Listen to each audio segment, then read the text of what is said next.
Welcome to another edition of Close Mode, the Enterprise Sales Show. I'm Brian Dietmeyer, CEO of Close Strong, and today I'm lucky to be with Edie Bernsen. And Edie is kind of director of everything: sales enablement, sales recruiting, training at Positive Promotions, and is in Patchogue, New York. How did I do? I live in Patchogue, New York. My office is in Hauppauge, New York, Long Island. Got it. So I'm just practicing my hogs. Yeah, exactly. So welcome to the show, Edie. Thank you for having me. So in our pre-call, not surprisingly, given what you do for a living, you said you had a passion for sales training. Yes. What do you think's working well with training today? In my opinion, I think the thing that works well with training today is engagement. I think no matter what, no matter if it was last year, 10 years ago, whatever, I think engagement is the key and the fundamentals for making a training program work and function. I personally like to call it a lovebird session. Whenever I do any type of training, I always like to have more than one person in the training classes, like trainees, because it promotes the engagement. They learn from each other, and I feel as though that the interaction between the individuals, I'm just the facilitator and the person who's mapping it through them, but they're the ones who are actually doing all the work. So I feel like the engagement portion is like the key to a successful and what makes training work. And were you able to get Lovebird session by HR? Well, I actually am the one who does all the Lovebird sections. So, they've approved my Lovebird connections because I do need to have more than one Lovebird in my classroom to make it work. So that helps a lot too. That's true. My sister raised lovebirds and I had them, but we won't go there. All right. So when you talk about engagement, they're cool animals, by the way. But when you talk about engagement, I have an idea of what that means. You're saying it's like a key. How would you define engagement? Well, I think you have to think about engagement in reference to like learning styles, right? So one of the things that people don't realize about me is that I'm actually dyslexic. So I learn differently than the person who sits next to me and the person who sits in front of me. So I have to make sure as a trainer that I am connecting on every single person's aspect and how they learn. So I actually have an assessment that I give every single new hire that comes on board, and it tells me their learning behaviors and their learning styles. So I can make sure that, number one, I'm sitting them next to or connecting them to someone who is going to benefit from them and vice versa, as well as making sure I check those boxes. My training has content that they are given as far as like an outline. They're given content as far as like the module information. They're given videos. They're given drill downs, they're given conversations, like all of these aspects. I'm making sure that I encompass all the engagements in reference to hitting the mark for every single person, because I have to be cognitive of how people learn and how people engage with each other. So you do a lot of your own training internally, but I also do want to talk to you a little bit about the external market. And I'm assuming there's a reason you buy or build and deliver all your own training internally. What do you think training vendors, the big sales training companies, what could they be doing better? I feel as though, in my opinion, right, for my industry, our sales process and our sales training is not necessarily very cookie cutter, right? Like, yes, there's a sales process, and most companies have the same type of sales process. They all have the type of same lingo, right? Like what the actions are, but how it interprets and like the placement and how you present and the questions you ask, all of those things are all built based off the business. Like, we're in the industry where I have the opportunity where I have sales reps that have one call closes, that they can call a customer. I need a quote. Here's my PO, get my business. Even though you're understanding like their discovery, like the discovery questions of like what they're doing it for, what's the event, all of those other things, they're not having the whole laid out situation where they're taking that discovery, getting past the gatekeeper, offering value statements, offering presentations and benefits and all of those lovely things. But then I have another side of the business where we do that, right? So I think being able to have something customized for myself based off of what we do as a corporation. But I also have to say, like, there's one company that we do use, and when we use them, it's for like ongoing training stuff, like a refresher course per se. So with the refresher courses, like, and I love this company because I actually have one trainer I always will request, and I will always use her because she and I see eye to eye. Before we even entertained having any type of ongoing education, I made sure to share with her my curriculum, what I do, what we talk about, what our terms are. But I think sometimes whenever you're going to incorporate a outside vendor, I like to incorporate them based off of what my needs are and not what they want to tell me what my needs are. But I also have to say, like, the message that I get from the vendor that we currently use, the message that I get from them is the same message I'm sending. It's just that they're delivering in a different way. Their terminology might be a little different, right? So I can talk to them blue in the face to my sales team about training, ongoing, whether it's ongoing education, coaching opportunities, or onboarding, right? But sometimes they might learn differently just because it's a different person delivering the message. Same message, it's just a delivery is different. Yeah, I get that. And you mentioned coaching. So who does the coaching in your organization? Is it you or is it a frontline manager? It really depends on the team. My VP will tend to tap into me to help do coaching opportunities with like my account managers, which I help with all the time. Like last June, we were in a trade show, and I was having breakfast with one of my sales reps, and she was talking about the struggles. I'm like, it's like sometimes you just have to start at the bottom. Like, you have to look at the bigger picture and how you want to grow your business. So we had an opportunity to have a coaching opportunity at that time. And of course, whenever I had those types of conversations with any sales rep, I'm always relaying the information of what was discussed, what my recommendations were, and how it progressed, right? Because I want my leadership team to understand what type of message is being delivered so that they can tie it back to future conversations with them. So not only am I having conversations and coaching opportunities with the team on a personal level, but also on a business level whenever it comes from my manager, at my leadership asking, hey, can you help me with this? So, it kind of goes hand in hand. I also will help guide as far as I'll have conversations with our other sales supervisors, like, hey, listen, I know that such and such is struggling. What are they struggling on? What do they need help on? Do you want me to build some type of program or some type of coaching opportunity so we can get them to the level you need? So it's really having that open dialogue with my leadership to determine if it's something they would like me to facilitate, or if they would like to be given the data for them to facilitate themselves. Because some reps, depending on who they are, they might be receptive to different people or different messages or a relationship. So you have to kind of take all of that stuff into consideration. But I will always support no matter which way the coaching has to happen.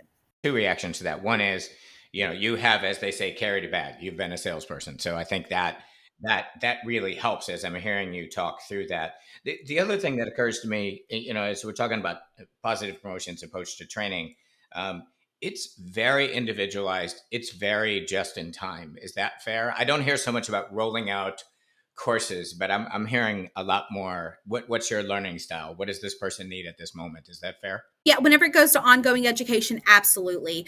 Whenever it is onboarding, I have an entire plan. Like, I mean, they have to go through customer service training, then they have to understand, how the business works and do ride-alongs with other departments to see, how things kind of connect.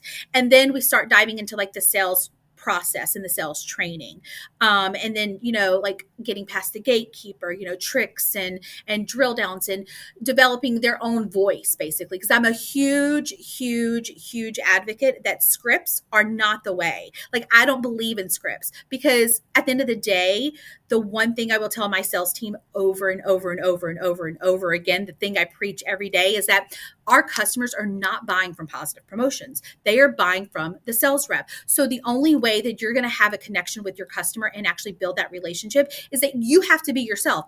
I will give you the things to where you can get past the gatekeeper, and I'll give you the way to help you, support you to what you need to say or how you need to say something to get that person interested. But at the end of the day, you have to sound like your own voice. I can say something until I'm blue in the face because that's how I talk. But if it's not something you would say, then why would you say it? It's interesting how authenticity has I think thankfully, excuse me, thankfully raised itself in business, in human life in general, but in business, because you can only be yourself. So if you're not if you're not authentic, it's pretty difficult. I think that's actually good advice. Whenever we talk about during our my gatekeeper conversation or training program, right? One of the things to talk about is like what I would say whenever I was a sales rep. Hi, Edie with Positive. I'm really hoping that you can, help me or send me in the right direction, right? Because it allows the person who's receiving the call, the gatekeeper, to kind of put their guard down. Because think about it this way: everybody loves whenever somebody says, "Hey, can you help me with something?" Everybody's like, "Heck yeah, let's go! What do you need help with?" It allows that wall to come down. So it's one of those things where if that's what I say, I want you to know what it does for me, but how would you take it and interpret into your own voice? That's all it is taking that data and that script or those words, and how do you take it and make it your own voice? I would never, there's certain things I would never say, and it would sound completely like inaccurate, and it wouldn't have been authentic to myself. So I think it's important for reps to understand that we're all human, and customers are not looking for the car salesman, and you have to make sure that that's what you're not delivering. Yeah, it's interesting that there's so much process that's been brought into selling, which is good, and also a lot of technology, which is also good. And a gentleman I was interviewing the other day who was a fan of both process and technology believes that empathy is like the number one quality for a good rep, and it's so good. I think it's that blending of art and science, right? And how we prep salespeople, authenticity, empathy, that kind of thing. So I have another question for you. A lot of back to sort of outside providers, and I have a bias on this, so I hope I'm not leading the witness. But a lot of training. I mean, sales training way back in the day was all about personality and human relationships, right? Go in and always look on his desk, look at his pictures, and then I think it was probably around the 80s somewhere where this notion of a selling process came into play, which was a good, a good shift, I think. But I don't feel like there has been a massive change. There's a lot of, rollouts of here's our 5 stages to selling value. And I feel like that kind of what I call blank form methodology has been rolling out for years and years and years. And then it's up to the rep to fill in that blank form on their deal. And I just wonder what your perspective is on that. Like, uh, do you think that's fair that some or a big chunk of sales training is kind of stuck in something they've been doing some way a long time? And if so, what would better look like? What's a future state look like for training? I say yes and no. Like, I think it's like a little mixture of both.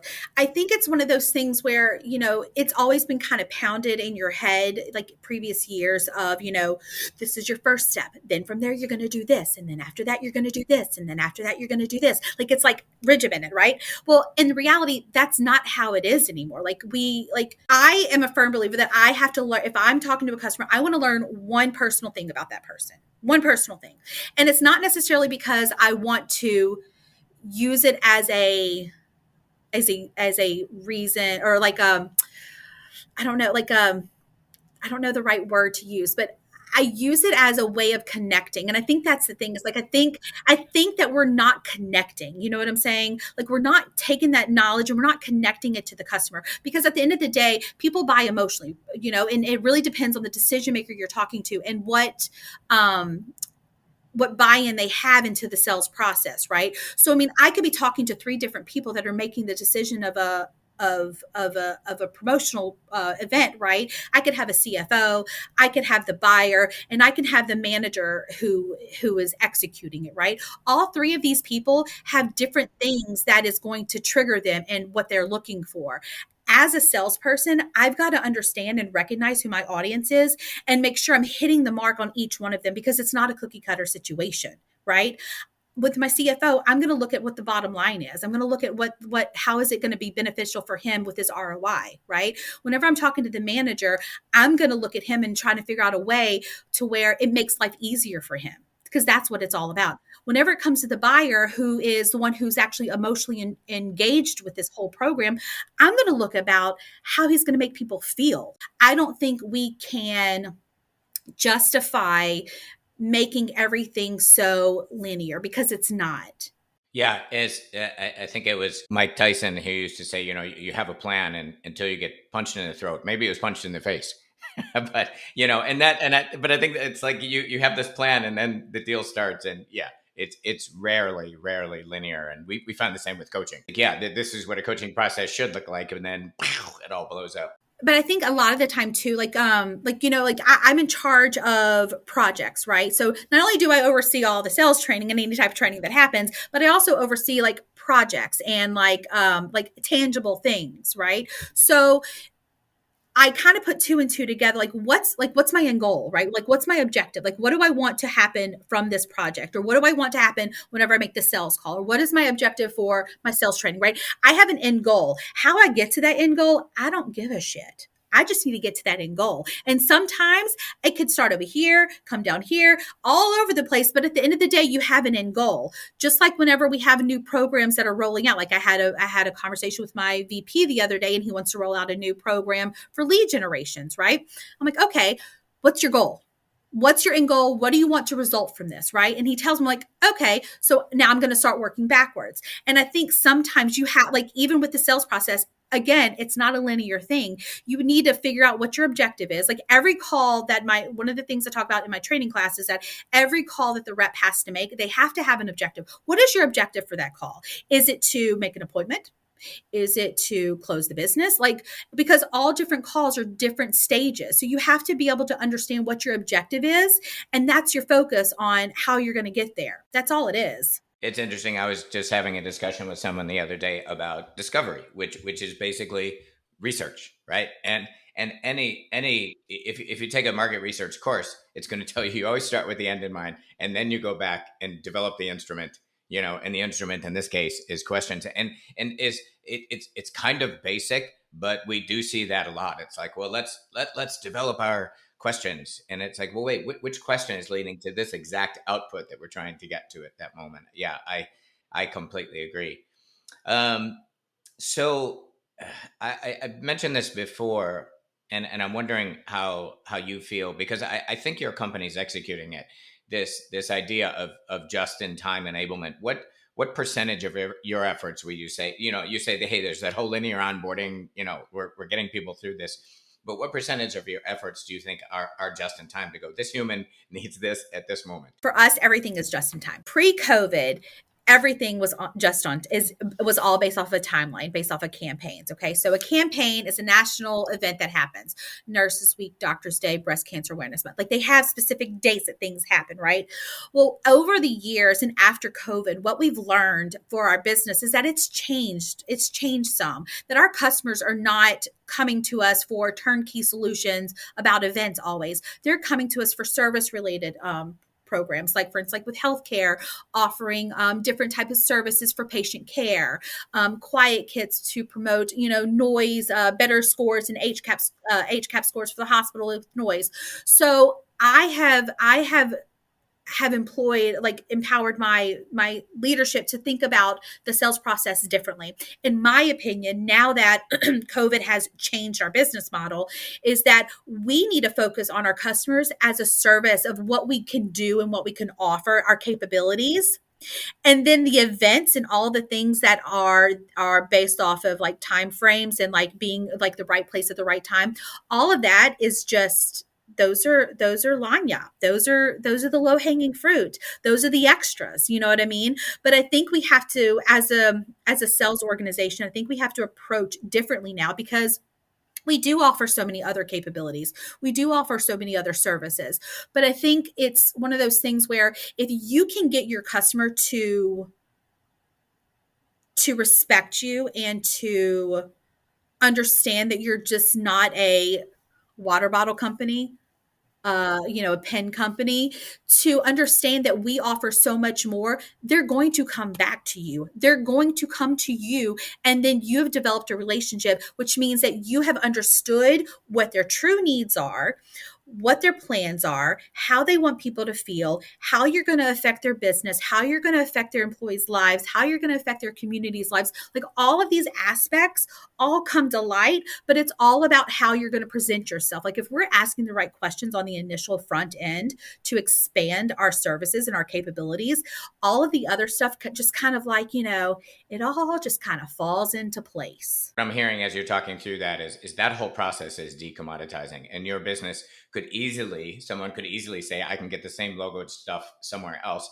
You just decommoditize with that whole discussion. You also, as a good Cajun would, you use the word lanyap, Yes. which I love. Can you, for folks who aren't familiar with that, I caught it in there. What is it? So even though I live in New York, I'm originally born and raised Louisiana girl. Lanyap is the extra. It's the little extra, like whenever you go to a restaurant and you order a order of wings and it's only supposed to have 10 and you get like 12. You're like, "Ooh, that's the lanyap. That's the extra. That's the extra goodness that you get." So I look at low-hanging fruit in our events as lanyap because that's what it is. Just a little extra. Yeah, I heard it the first time I heard it explained. And it's cool because it put the vision in my head of like the old stores you would go into and you would get like whatever it was, a pound of sugar. And it was, they dig into the thing and they dump the pound in and then a little lanyap at the end, just a little Exactly. more. Exactly. A little lanyap. It's a little extra. Exactly. Yeah, I love that word. So this has been fun. And as I said at the outset, one of the reasons I wanted to talk is one, you carried a bag. Two, you build your own training, you deliver your own training, you do your own coaching, and that's we're typically talking to people again who are managing that process of a bunch of people. So it's very cool. And what it occurs to me is it allows you to do this really zeroed in kind of one-on-one stuff, which in my opinion should be the goal of the just-in-time stuff going forward, which is why I was asking you that question. And you've done it, and you've had to do it all, in house to make that happen. But it certainly sounds like it's paying off. I actually developed it from scratch. Yeah, I actually developed it from scratch. When I came on board, they didn't have a training program at all. Like their sales training was go through customer service training with the customer service rep, and they hired this third party company. And dear God, I was like, what is this? The owner of the company actually argued with me to tell me that we had cold calls. I'm like, no, we actually don't have true cold call. Like, it's not a true cold call. Our calls are actually warm. It's like the only difference is that my team is introducing themselves from the company. So it's not a true cold call because our customers knew who we were. And he was like, well, no, this is how it's going to be. I'm like, okay, well, we can't use your service if you're not willing to. You're right. No, let me tell you how it's going to be. I'm like, yeah, we're not signing that contract again. Thanks for coming to. Well, yeah. If you're selling sales training, and your sales approach sucks, that's just not a really good leading indicator, I would think. So I think Concepts were great. They really were. But the fact that it was like, no, this is how it's going to be. I was like, no. yep. Well, I appreciate you. yeah, and Edie, that's what I was getting to earlier with a lot of this out of the box stuff, which is how the industry has worked for a long time. Maybe with some light customization, but by and large, it's out of the box stuff. And I think what you've built is where providers need to be helping you do those kinds of things, or quite frankly, I think more people are going to do what you're doing and just do it all in house. So yeah, this has been cool. It's been really fun, and it was fun to get a new word and a new definition for people. And we talked a little bit about cow tipping and goat stealing, and maybe that will be that prior to the show. So maybe that will be our next show. We'll dive deep into Edie's background. Of course. And then we can talk about, throat punching and other things too. Got it. Cool. This has been really fun. Thank you. Of course. Thank you for your time. It was great. This was a lot of fun. Let me know if you ever want to do this again. I love this stuff. Of course. I can talk training all day. You and I both. Thank you.